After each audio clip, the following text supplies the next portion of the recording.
Our next storyteller is Chris Sugiuchi, and he let me know before the show that he's been ticketed for having passengers on the exterior of his vehicle on 2 occasions, and he emphasized that neither vehicle was a truck. Chris Sugiuchi.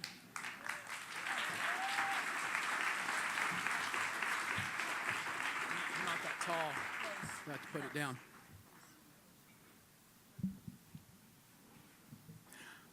Okay, it was 2008, and I was playing with the band Ham 1, and we'd been playing together for several years, and there was Jim Willingham and Eric Harris and Jacob Morris, and we had the great pleasure of and fortune of playing with, touring with, and occasionally being the backup band for Vic Chesnutt.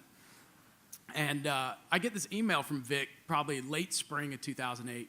And actually, I pulled it up in my email the other day. I still have it. It says, "Do you think y'all could go with me to Spain for a week around June 21st? Would be crazy fun." So, of course, I was looking for the hell yeah button on my email. I was like, all right, I got to check with the rest of the band. I mean, this was going to be like this amazing opportunity to like go on tour overseas with Vic Chesnutt. It's like, I go from school teacher to international rock star, for like a couple of days. So I had to check with the rest of the band, and everybody's game, except for Eric, who said he had to go on tour with Elf Power. So we get Aaron Weglin, knows the North Star Deserter album, so he said he can do it, and we get him to come along, and we practice up and everything. And I'm kind of like, Vic, man, how's this going to work? Because, Ham 1 tour, it's like, broken down car and sleeping on people's floors and peanut butter jelly sandwiches and stuff. So Vic's like, no, this is state-sponsored arts. And, when we go over there, we're going to have roadies, and we're going to have a tour manager and a driver and nice hotels. We're going to be playing in theaters and stuff. I'm like, yeah, so this is good. So anyways, we make our preparations, and we go to the airport.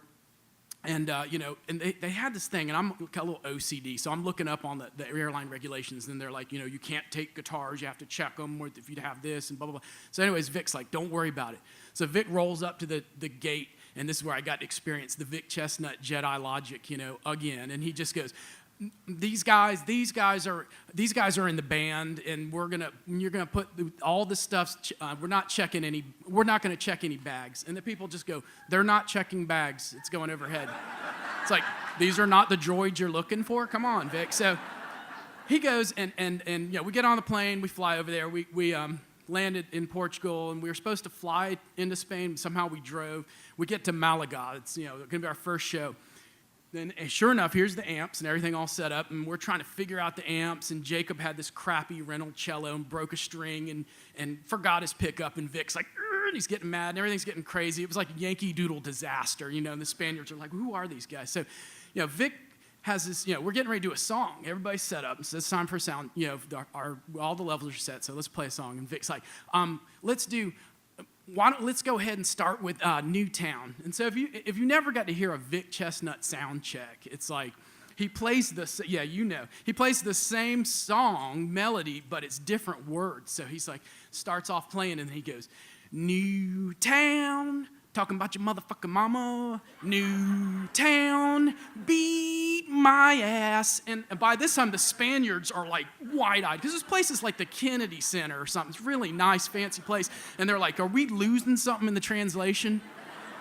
And so they're panicking. And so I'm like, oh, okay, this is crazy. So anyways, we go off, we eat dinner. I think Vic and I ate calamari for breakfast, lunch, and dinner the rest of the tour, except for that time he ordered Iberian pork product. And that's a different story. But anyways, we go, and show's great. We come back. Anybody who wasn't in love with Vic, of course, falls in love with him by the end of the show, and he plays like 5 encores. It's awesome. So we go on and play the next night and have a great show. And sure enough, the amplifiers magically disappear after the show. I'm getting ready to go help load, and they're like, no, senor. They like take them and put them in the van. They show up at the next club. So this is really great. So the after last show, it's in Seville. And we go back to our hotel. It's the Hotel Barceló. And I noticed that they're setting up for this event. It's like, and I'm a big gearhead, so I see these cars, and I'm like, oh, this is Porsche. Wait, this is like some kind of factory thing. And it was the 911 introduction of the new 911. And they have like all the landmark cars from the different years going back. And so I was like, man, we got to bum rush this. The event was the next day, and I'm like, how are we going to get in and look at these cars? And it turned out it was also a fashion show, which is a little weird. Car show, fashion show, it's very Euro. So we go, and I was like, okay, Vic, man, you want to go check it out? He's like, yeah, I'll go check it out. So, I was like, Vic's my Jedi logic. So we wheel down there, and the security guards kind of look at Vic, and Vic's like, hey, and they just let us go in. Like, cool, this is awesome. So we see, and there's all these cars, and I'm like, all right, let's go check it out. And there's this 1963 Porsche. It's like 911. It's beautiful, and it's like factory restored, and they're up on platforms. So Vic has, a little bit lower perspective. So he's like, man, the engine's leaking oil. And I was like, what are you talking about? He's like, look under here, and I look.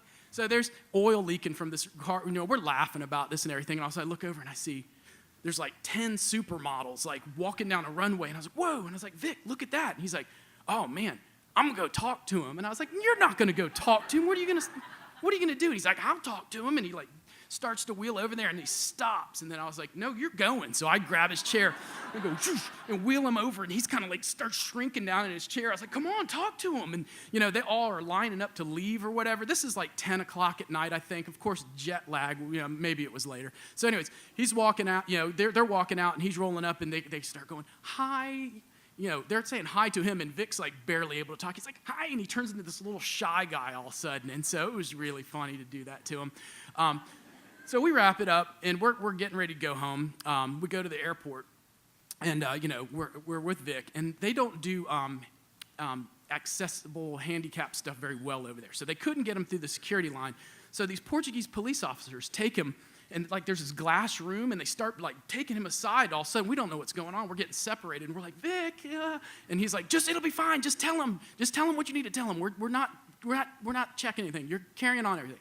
So he goes back with these guys, and all of a sudden I hear this thing that goes, I hear from nowhere, I hear, mama, mama. And I was like, what? Who's yelling that? And it's Vic. He's yelling that, and I turn around, and he's going, mama. And I was like, why is he yelling that? And the Portuguese police officers are kind of like, what's this guy doing? And then Vic starts doing that flapping his wings thing that he does, and he's like, mama, mama. And it's getting louder and louder. And at first we're like, ha ha, laughing, and then it wasn't funny anymore because the whole airport's looking at us, and more security's coming out. And I was like, all right, we're going to jail. This is not going to work.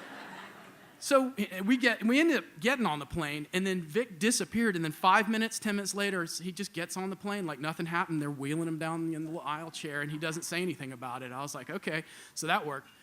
So anyways, the story ends actually right here on the stage. A week later when we got back and we had practiced and everything, we were playing a show here at the Melting Point to kind of finish out the tour. I wouldn't know it at the time, but it ended up being my last show with Vic, and so it was a really amazing, beautiful show. Liz Durrett was here, Ham 1, Vic, and I just remember on the all the notes, everything was so beautiful and perfect. And Vic and Liz get up to do an encore, and on the final song that they play, on the last note, they hit the chord, and lightning flashes. All those windows back here at this club light up, and then thunder, and everybody in the club like jumps, and it's just silent. You can hear this note ring out. So that's a tour I will certainly never forget, and Vic Chesnutt is a man that we will never forget.